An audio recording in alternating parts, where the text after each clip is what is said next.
Welcome back to the Variety Half Hour.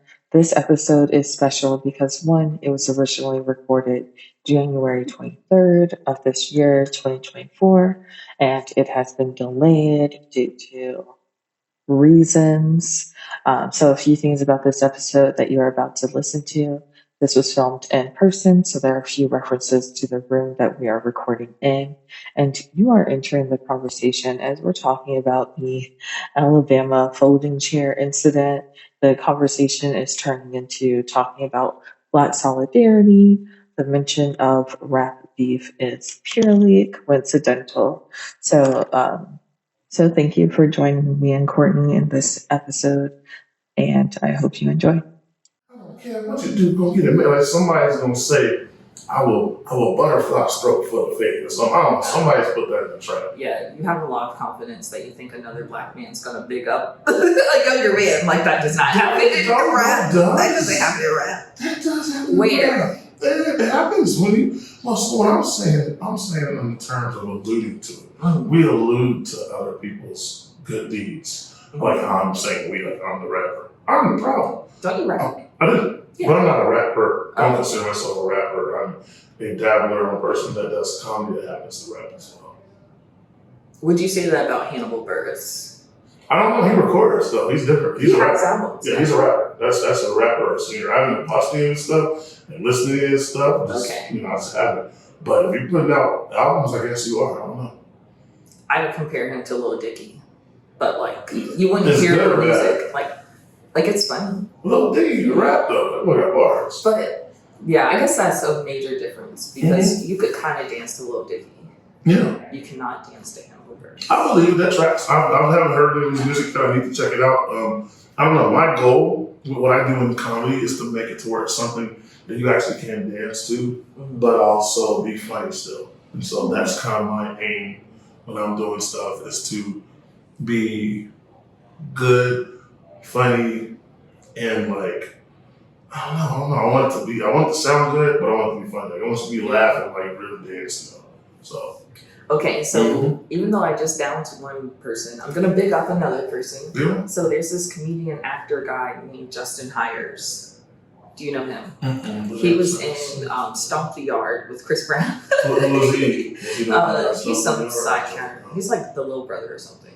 Okay. But he also raps, and it's like I kind of like his albums Nice. more than his comedy. It'd be like that. Yeah. It'd be like that. So he's a comedian. Yeah. Is he a comedian, a musician, or was he like somebody that was doing both the whole time? Or what's going on? I think he ultimately wanted to be a comedian first. Mm-hmm. He got picked up by MTV to do like the spring break stuff. Oh, nice.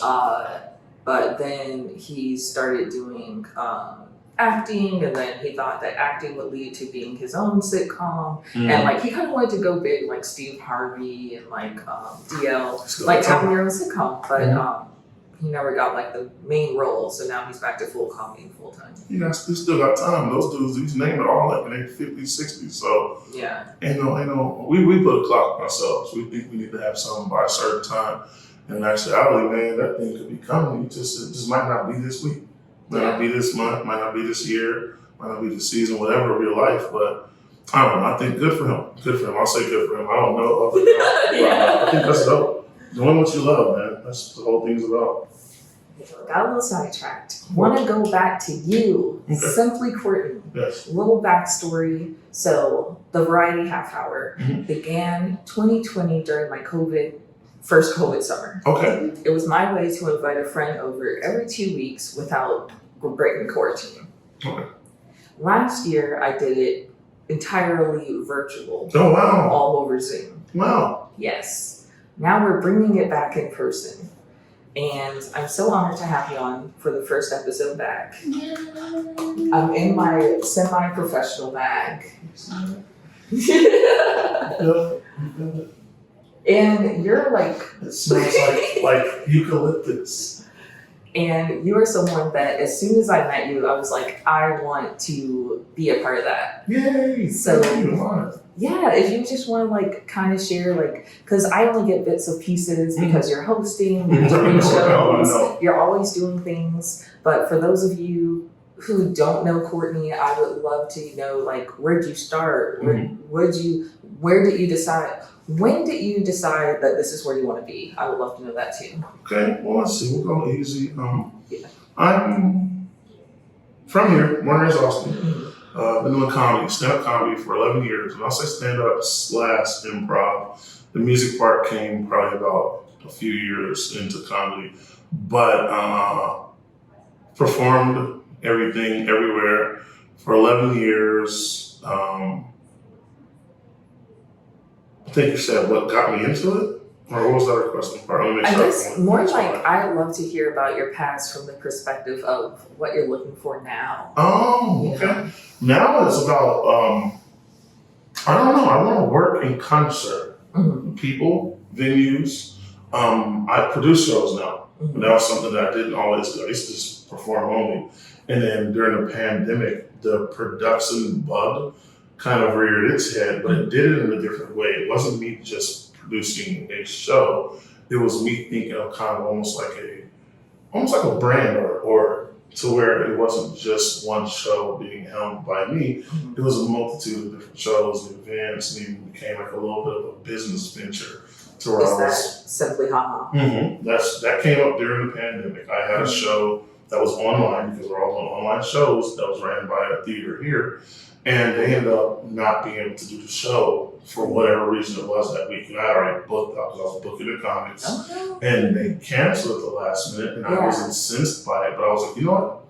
Fine, I'll just run the show myself. Yeah. And so with their blessing, I took the show and I ran. I got my own Zoom set up and all that, and I ran a show there. And when I did that, it kind of took off. But at the same time, I was actually doing I think it was a weekly meetup called Room 908 or something. Okay. And what it was is that at 908, every Wednesday or Tuesday or Sunday, I can't remember, I would log in, and back then Facebook had this little thing where you could have a little meetup phone call thing or something. Yeah, like a group call. Yeah, a group call. And so I do that, man. There's something I have like almost 20 people, whatever the max was. I had damn near the max sitting on there for damn near 3 hours. We're just talking about everything. And I brought it originally as I wanted comics to come on there and work out material, and people got to come in and look, but then it just became a hangout and a talk because so many of us were by ourselves. Yeah. So I'm doing that. Then I do this, I think it was a monthly show. And then that monthly show starts becoming twice a month. But I'm still doing the Room 908. So I'm connecting with these people. I'm doing my own show, but then I'm doing other people's shows as well, all online. And finally somebody was like, yo, I think this is a really cool idea. You should do this for do this for businesses. And I was like, what? Businesses, apartments, taxes, whatever. See if you can take and do a show for them online. And so I did one with a complex around here. And then they were like, well, when you start doing stuff in person, we'd love for you to come do something like this for us in person. And once, I felt comfortable being back around people, I started doing it in person. And then from there, it was one, then it was two, then it was three. So what is this? What do you mean doing it in person? What was it? Putting shows on, booking private shows for places, whether it was a business, apartment complexes with people I was working with, schools, all these things were contacting me to produce shows for them. Oh, comedy shows. Okay. And that became what I was doing. Meanwhile, during all that time, my open mic was still happening over at Tiny's Bar. That was on Tuesdays and Thursdays. When did that start? We're in 2013. This thing had to 2024. This thing had to have started. We're gonna go with, I think it's either 2019 or 2020. Oh, okay. It's one of those. I never know which specific date it is. Yeah. I just know that during the pandemic, I didn't feel comfortable being out, but all of my fellow comics did. And so what I would do is I would bring the equipment, kind of like how I work now. I'd bring the equipment, they'd run the mic, and then when it was done, I would come back, pick up said equipment, clean up, and then be on my way, And so that became Texas really didn't close. So people were doing comedy in person the whole time. I wasn't. The whole time? Oh, yeah. Oh my gosh. Yeah, there's a place I never stopped. Huh? We closed for a bit, in North Carolina. We didn't close for anything. It was house parties, back at the business parties, backyard, outside, drive-in, every variant, or not variant, pun intended, every version of a show that existed here. That's why so many people picked up and moved here to Austin. Yeah. But I stayed away because I'm asthmatic, and so I said I'm not putting myself at risk. I have elders around me as well, so I ended up staying home. But I would still do these shows online, Yeah. and I still was having my mic ran, twice a week as well. So I was involved with comedy the entire time. Yeah. Yeah, but no. What got me into wanting to do this thing is the fact that I still love to perform. I still love, without a shadow of a doubt, to perform. I do not need to be the focal point when I'm doing my own shows. That's for other people. Why? Because for me, I already get enough. I get it. I'm booked enough. If I look at what I'm doing on my schedule, my opinion, I'm booked enough on other people's shows that when I produce a show myself, I don't feel like I need to be the centerpiece of that, because there are other people that need that opportunity to do 20 minutes, to do 15, to do 30, to do 40, to see if they can do an hour. I still know I can do that, and I have no problem putting myself in that position when I need to. But when I do my stuff, I oftentimes want other comics to be able to benefit from it. Because I'm already benefiting. This is my way of giving back. Yeah. I mean, okay, I guess my first thought is that, like, most people go to a show before you, Mm-hmm. So it's like, if you're not the focal point, like, whether you want it to be or not, you probably are. It's like, people don't go to the Willy Wonka factory. Not so Willy Wonka, Yeah. Okay, so we're back. And this is my favorite part of the podcast. Let's go. We're going to do some random topics. Cool.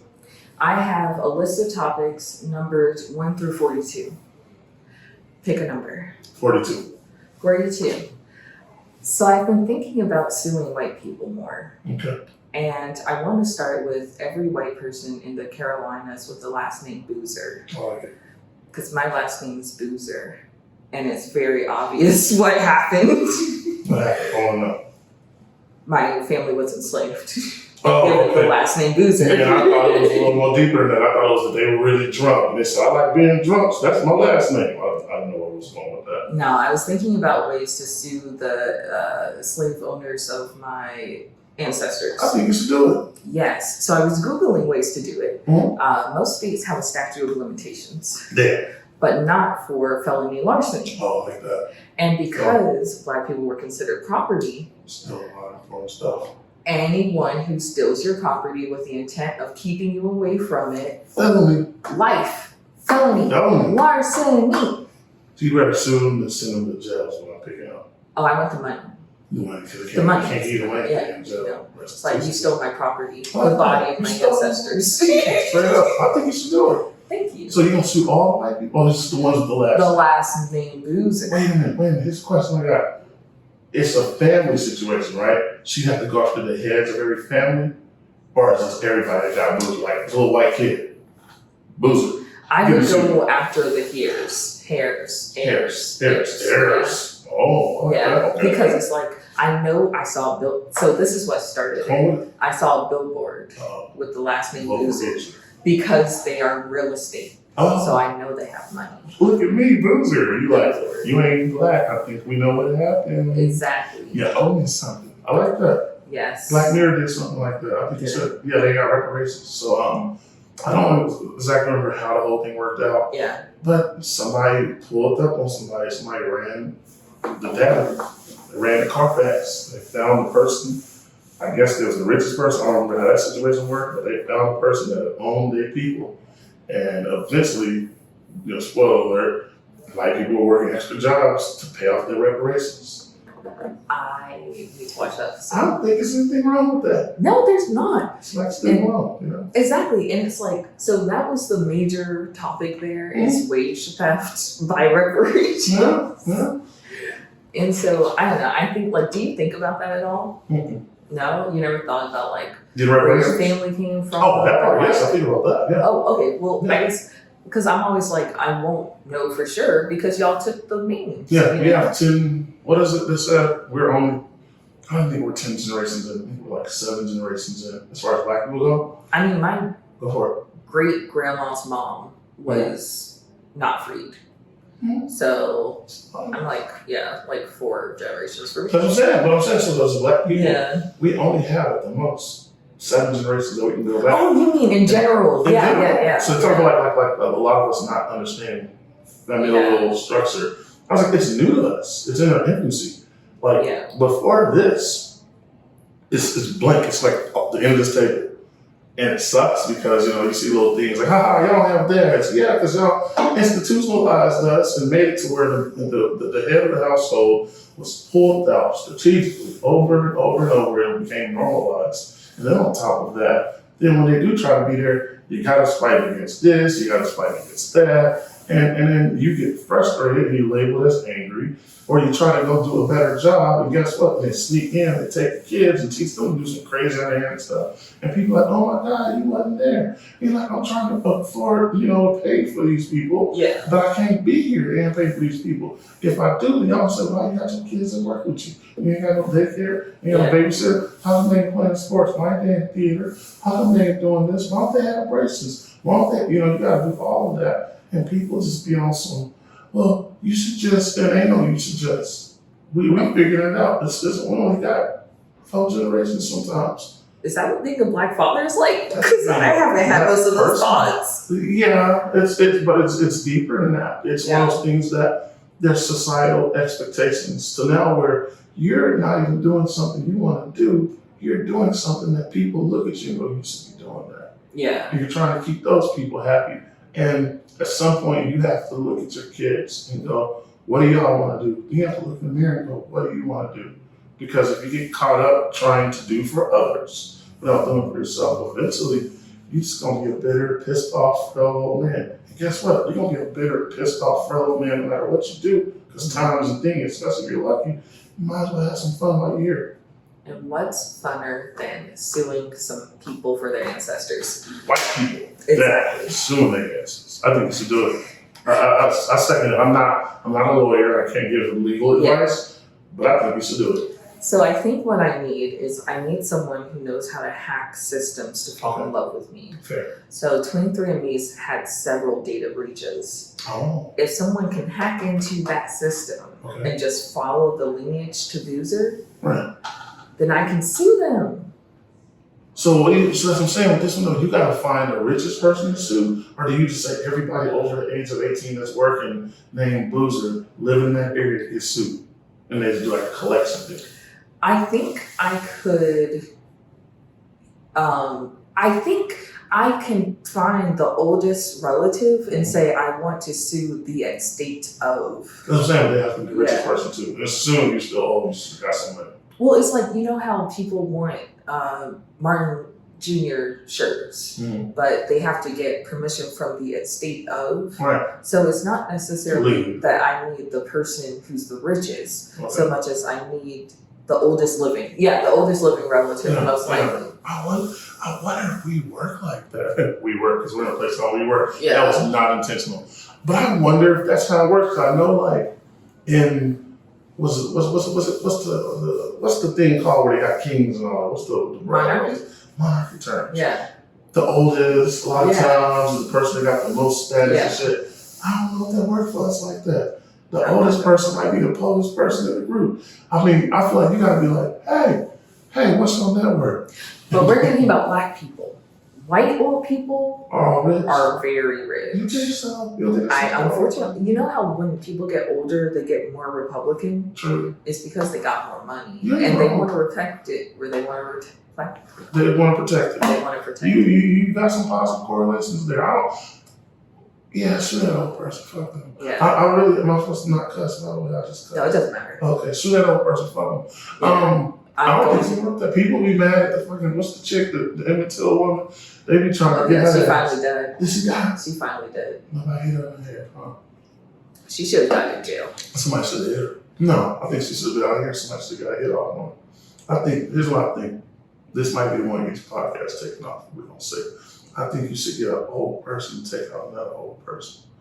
So, like, if she's old and, like, she's bedridden, you get another old person that's bedridden, put them in the bed with her, and they just slowly, every day, get closer and closer and closer with the pillow.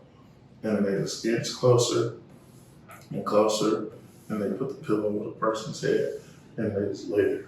And they just die on top of them But then when you look at the death certificate, the person they killed dies 1 minute before they die. So pick another number, 1 through 41. Okay, so 1 through 41. I did 42. Let's do the hood. 8.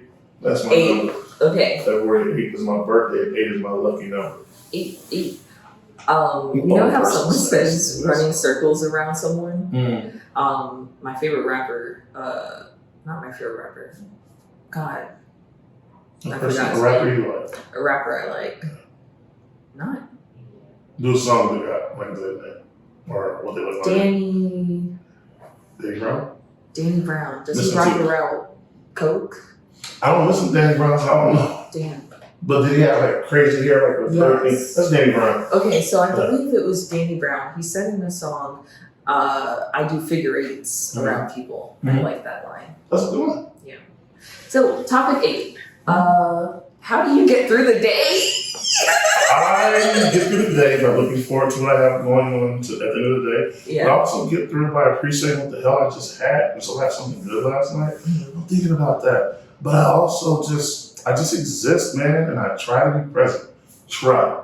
Heavy emphasis on try. I try. Because I have my moments where I'm just like, man, I can't wait till I can travel and all this stuff. And it's like, bro, you doing something dope right now. This is the shit you're going to remember later on. But, man, you don't know what I had that. That's what we have. Yeah. So I'm present. I am aware. But I'm also like, I'm not satisfied. Like, I'm legit looking forward, so I'm working. And I'm like, damn, I got an idea. Yeah. You know, let's see if I can work on that idea. And if I can work on that fucking idea, that's what I'm doing. Now, if I can't work on that idea, then I'm trying to learn what's holding me back, what's holding me up. But that's how I get through my day, most of them. But every day is different for me. Some days I ain't got nothing to do. Like, I just took a trip up to Oklahoma. I had a show up there on a Thursday, and I stayed an extra day. You said Oklahoma? It's right around the corner. Okay. But it was just fun because the show was on Thursday. People that put me up, they put me up in a hotel, which was dope. And I had an extra day to just sit back and do nothing because I said, dude, it's going to be 6 hours for me to drive, which ain't the worst, but at the same time, I got 6 hours, I could just sit here and do nothing. And so I sat there, kind of did nothing, but I also worked on everything that I had. I showed that Friday, worked on that from the hotel, had some other things that I was able to work on and get ahead on. And that made me happy. Just relaxing, you know? Yeah. Just not having to do anything because I couldn't physically be anywhere. If I'd have been here, I'd have been acting a fool. But because I was like in, I think it was like 10 degrees, I was in a hotel and it was 10 degrees outside. With nothing for me to do but stay my ass inside. And I did it. I am definitely a person motivated accomplisher, I guess. Like to get through the day, I have to owe someone something.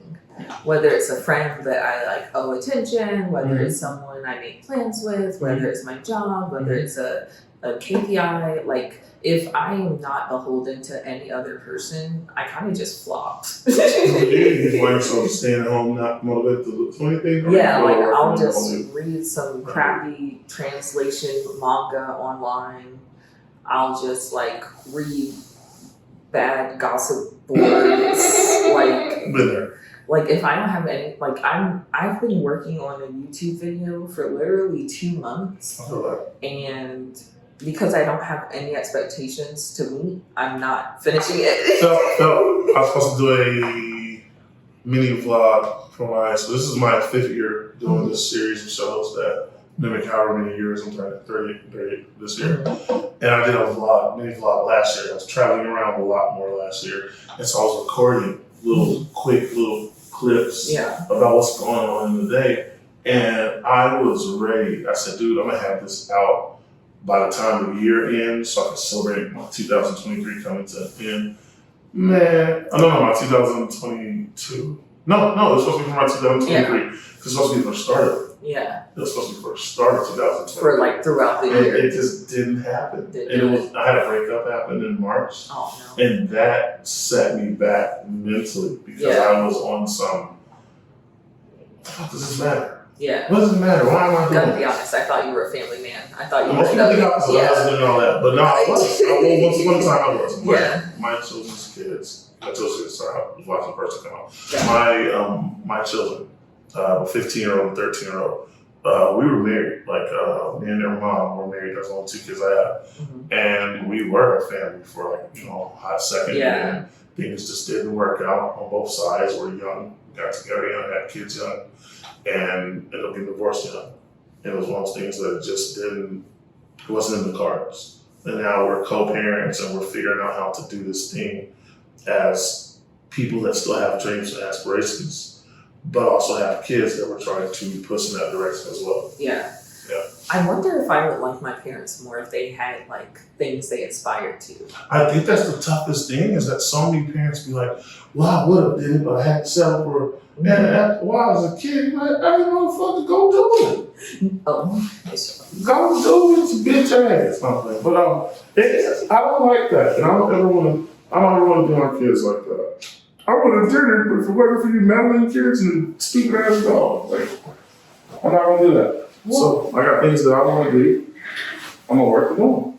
I don't even mean it in that way. I mean, like, literally did not have goals. Yeah. Like, so it's not even if I didn't have you, I'd do X, Y, and Z. It's like, I work, here's some food, and we're going to sleep. There's like the odd vacation, but neither of my parents had like things to strive for, or at least they didn't show it. Right. Understood. I couldn't do that. That was something that, and me, I remember taking jobs, and the whole purpose of me was to take a job so I could make enough money to do whatever.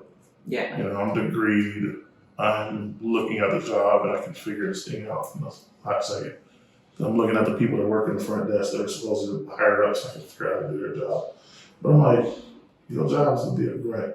Go be a grant right now. Well, but I know how to do it. It's like, who cares? Go pick the box up. Put the box in the box with wheels on it. Drive those from one box to another box. Leave those boxes at that box. What are we talking about right now? Delivering boxes. We do that. I delivered alcohol for a little while. Oh, okay. My thing was I looked at that and I was like, yeah, this is how I have to make income. And I was like, no, man, this ain't what I want to do. Yeah. I want to make income by using what I'm good at, which is talking to people, which is making people laugh, making people feel, galvanizing people. That's what I'm good at.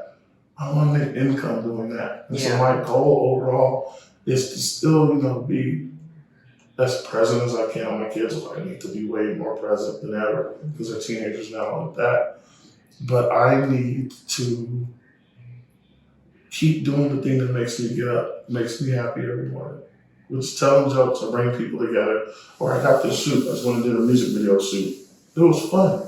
I had a great time. I got to let off some steam and be in a rock show thing. Yeah. Stuff like that is, I think, what gets me through the day. Because it's answering that question from earlier.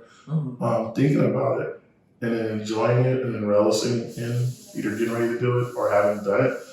Those are things that make me happy to be here. Yeah. Hope that made sense. Yeah, I mean, I think one thing that we noticed from COVID is that people value the experiences more than material things. They did. My comedy shows are that. Yeah. I think all of those shows eventually are going to be more experiential based than anything else. People are like, well, what about this person? Who gives a fuck? Yeah. You're going to enjoy the show. I'm going to link it in the description, but doing a comic in the middle of the circle, there's no experience that is going to give you both the heebie-jeebies and like make you want to pee and also make you laugh. Yeah, and it's not for everybody. I think there will be some comics going to say that I never want to do that. And there's some comics that say and go, oh, I want to do that. Yeah. That's why I'm usually, I see some shit, I'm like, that's stupid as hell. And eventually I'm like, that's me. Yeah. I seen somebody do what's the show I saw. Because I do improv as well. I saw I think they did 48 hours. I might be missing out. Whatever they did improv. No. Yeah. I think they did a 48 hour, that's a movie thing. Whatever it was. We do it in theater too. Okay, I think there was a 48 improv marathon or something, 48 hours. Yeah, I think it is 48 hours because each hour is a different one. So it's 48 shows really. But these people are up for, 2 days straight? Oh. Right? Oh, I mean, okay, so in my theater class, we had 48 hours to write Oh, I know about that. direct Right, the right, film. right. Yeah, And so there's I don't know about there's how the 48-hour it happens film in there. improv. Yeah. No, there's an improv thing that happens here, and I might butcher the name, so we'll correct it in post. But it is literally 2 straight days of doing improv. And I remember the first time I saw it, I was like, absolutely not. What? You're with these strangers, you gotta be around them, you gotta go on stage and all that. I'd be crazy. But then at some point I was looking, I was like, Year 2, I was like, that's interesting. By year 3, I was like, it's not that crazy. If I had to do it, I'd do it. By year 4, I was like, I think maybe I want to try it. I don't know. By year 5, I was like, hey, I want to do that. Yeah. I would like to sign up for that. What do I need to do to sign up for that? Yeah. What do y'all need? What are your requirements? What are your prerequisites for someone of my caliber to do it? Because I'm not in their theater all the time. Yeah. But I'm there now. I produce a show there now. Which one? Hideout Theater. Hideout. Yeah. Hideout Theater on Congress. All right, so this is the end of the episode. We really just got to know a bit more about Austin-based comedian Courtney, Symply Courtney of Simply Ha Ha, Simply Hilarious, Simply Around Town, and is there anywhere that you think that just tell Courtney, we're leaving.